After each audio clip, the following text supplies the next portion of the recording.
అది ఆలోచించాలి మనం. రైట్ అన్నప్పుడు రైట్ సైడ్కి మనం తిప్పాలంటే ఈ హ్యాండ్ వస్తుంది. రైట్ అనగానే ఏం చేస్తాం, ఇది ఇలా తిప్పుతాం. సో ఈ చిన్న కన్ఫ్యూజన్ ఉంటుంది, ఇది గుర్తుపెట్టుకోవాలి మనం. కార్లో కూర్చున్నప్పుడు రైట్ టర్న్ అన్నప్పుడు లెఫ్ట్ హ్యాండ్ వెళ్తుంది ఇలా, లెఫ్ట్ అన్నప్పుడు రైట్ హ్యాండ్ వెళ్తుంది. సో ఇది గుర్తుపెట్టుకోవాలి, ఎటువైపు తిప్పాలి. అండ్ రెండోది, కార్ని రివర్స్ తీసుకునేటప్పుడు కూడా ఈ కన్ఫ్యూజన్ ఉంటుంది. ఇప్పుడు ఫర్ ఎగ్జాంపుల్ మనం అనుకుందాము, ఒక కారు మనం ఈ విధంగా తీసుకెళ్ళాలి. ఇదొక రోడ్డు. ఈ రోడ్లో మన కార్ని ఇక్కడికి తీసుకెళ్ళాలి. వెహికల్ ఇక్కడ ఉంది.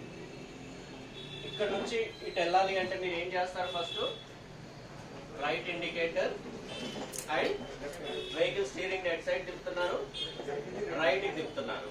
సో టైర్స్ మన ఏమవుతున్నాయి, స్ట్రైట్ గా ఉన్న టైర్స్ రైట్ కి తిరుగుతున్నాయి కదా. సో మనం ఇలా వెళ్ళిపోతున్నాం.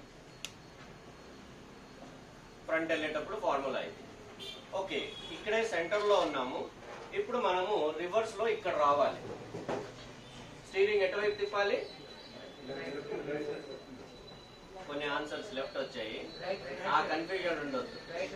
గుర్తుపెట్టుకోవాలి, ఎటువైపు అయితే తిరగాలో అటువైపే స్టీరింగ్ ని తిప్పాలి. అంటే మీ కారుకి ఇది రైట్ సైడ్ అయ్యింది కాబట్టి రైట్ తిప్పారు, మీ కారుకి ఇది రైట్ సైడ్ అవుతుంది కాబట్టి స్టీరింగ్ ఫార్ములా రైటే ఉంటుంది. ఓన్లీ గేర్ రివర్స్ వస్తుంది. స్టీరింగ్ ఫార్ములా సేమ్, రైట్కి వెళ్తున్నాం కాబట్టి రైట్కి తిప్పుతున్నాం.